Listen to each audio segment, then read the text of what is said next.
इसे कहते हैं एक चोट से दो आखेट। आज एक बाण से दो लक्ष्य साधे हैं मैंने। पिताश्री की आज्ञा का पालन करके उन्हें अपनी ओर भी कर लिया और शिव और सती के मध्य दरार डाल के अपने असुर माता होने का दायित्व भी पूर्ण कर दिया।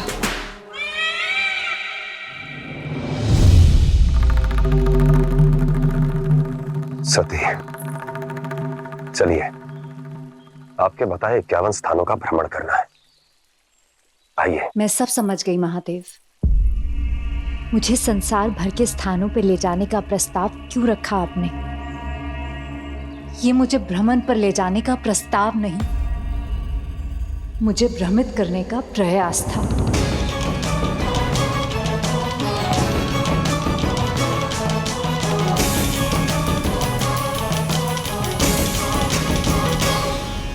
प्रजापति, ये कैसी मूर्खता है? शिव के बिना यज्ञ? जिस यज्ञ को आप महायज्ञ की संज्ञा दे रहे हैं, वो शिव के बिना? वो शिव जो स्वयं यज्ञ है और यज्ञ का फल भी। जब यज्ञ में सार्थक और सिद्धि दोनों ही अनुपस्थित रहेंगे तो यज्ञ कैसे संभव होगा? मैं ऋषि दधीच का समर्थन करता हूं, क्योंकि मेरा भी यही मानना है कि इस यज्ञ में महादेव का होना अति आवश्यक है। वैसे भी महादेव के बिना यज्ञ संभव हो ही नहीं सकता। क्यों नहीं हो सकता ऋषिवर? क्या यह संभव नहीं है? संसार में कुछ भी असंभव नहीं। अति उत्तम। तो आह्वान कीजिए ऋषिवर अग्निदेव का, ताकि वो प्रकट हो और यज्ञ प्रारंभ हो।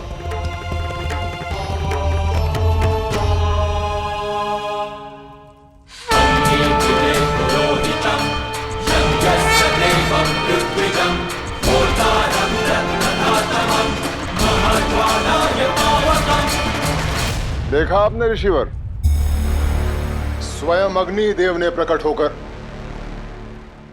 शिव के यहां ना होने का कोई विरोध नहीं किया। अर्थात आप भी शांत मन से बैठिए और यज्ञ की प्रक्रिया प्रारंभ होने दीजिए। परंतु ये कैसे संभव हो सकता है प्रजापति? चाहे कैसी भी परिस्थितियां आ जाए, लेकिन हम महादेव के बिना यज्ञ नहीं कर सकते। यह अधर्म है। शिव के बिना यहाँ यज्ञ कदापि नहीं।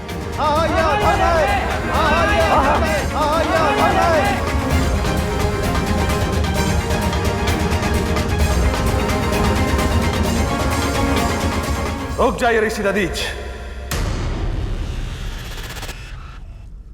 शिव की उपस्थिति का पूर्ण ज्ञान है आपको, परंतु ये भूल गए कि यज्ञ की अग्नि प्रज्वलित होने के पश्चात उसे आधे में छोड़कर जाना अर्थात यज्ञ और अग्नि दोनों का अपमान। आपसे अनुरोध है कि यज्ञ के सम्मान में इसे पूर्ण करें।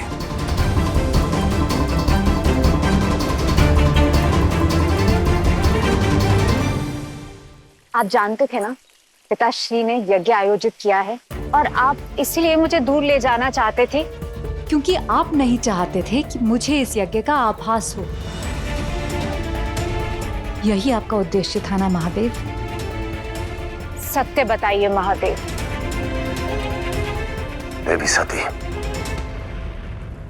आप मेरी पत्नी हैं और जो बात पत्नी को दुख पहुंचाए उसे उसको दूर रखने का कर्तव्य एक पति का होता है। घाव को अनदेखा करने से पीड़ा दूर नहीं होती महादेव।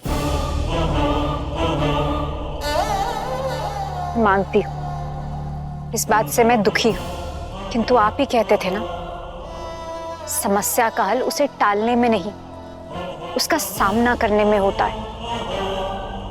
कदाचित तभी उस समस्या का समाधान होगा।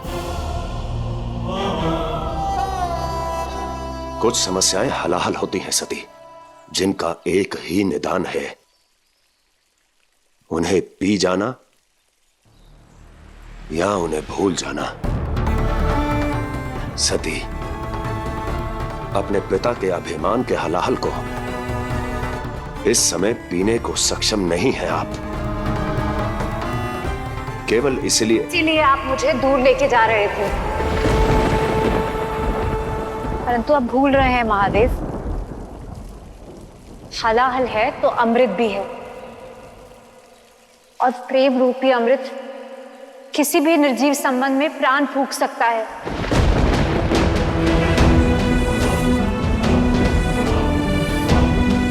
मैं अभी जाके अपने पिताश्री से बात करती हूँ कि इस शत्रुता को और मत बढ़ाइए।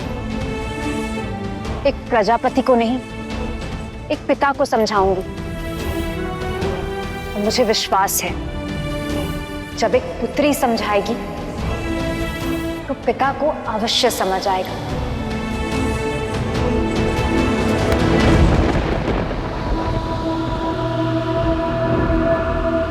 देवी सती, मेरे विचार से यह प्रयास दुख लाएगा।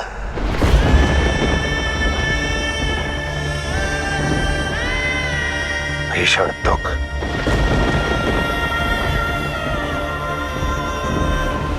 आपको वहां नहीं जाना चाहिए।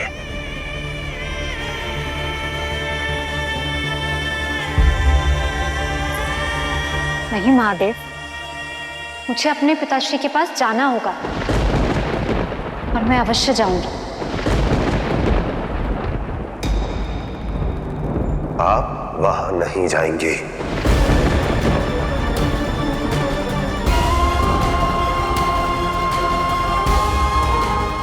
ये एक पति का आग्रह है। आप मेरे साथ चलिए।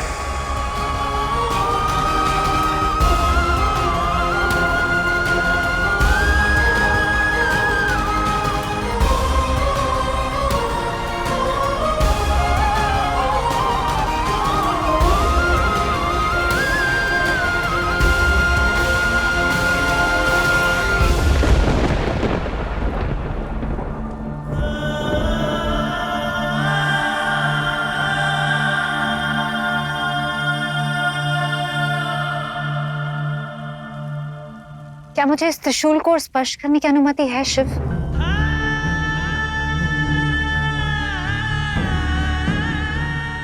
अवश्य।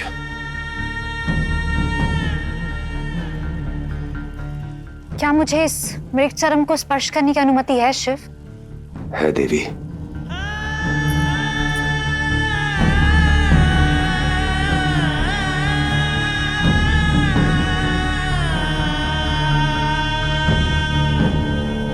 क्या मैं श्वास ले सकती हूँ शिव? क्यों पूछ रही हैं आप ये सब?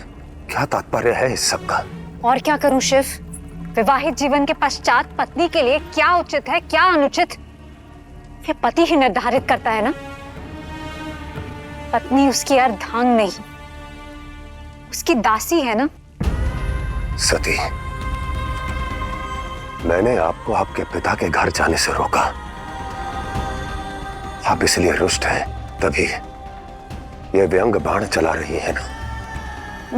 मैं तो भूल ही गई थी कि विवाह होने के पश्चात पत्नी को पति से रूठने की अनुमति भी नहीं। आज बता ही दीजिए महादेव, विवाह के पश्चात पत्नी के कोई अधिकार हैं भी या नहीं?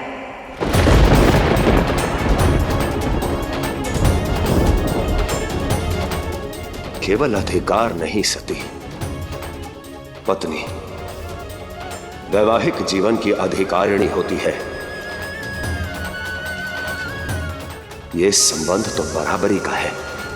अर्थात हम दोनों बराबर हैं, बिल्कुल एक समान।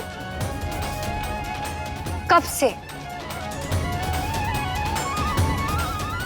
जब से हम मिले तब से सती।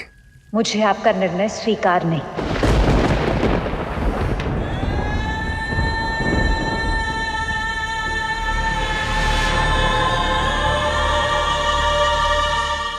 आप हठ कर रही हैं देवी। वहां जाने का कोई उद्देश्य नहीं। क्यों आप स्वयं को दुखों के सागर में डुबो देना चाहती हैं सती? और ये केवल आपके लिए नहीं सती, इस संपूर्ण संसार को यह जानना आवश्यक है। निमंत्रण तब नहीं दिया जाता जब आपकी आवश्यकता नहीं समझी जाती। बिना निमंत्रण के जाना व्यक्ति को अपमान का भागी बनाता है।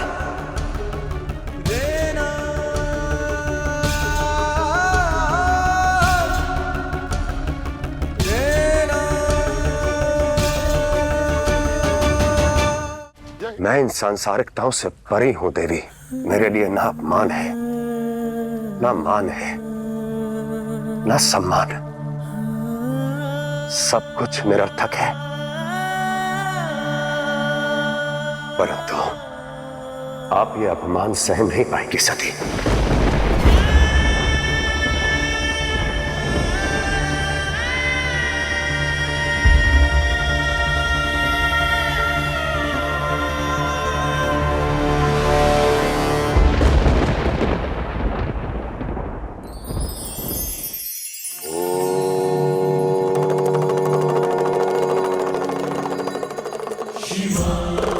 इस संसार में सबसे भारी यदि कुछ है तो वो हिमालय पर्वत नहीं और ना ही कोई चट्टान।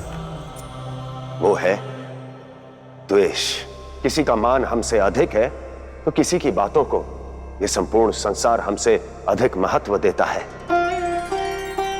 तो उस पर द्वेष क्यों?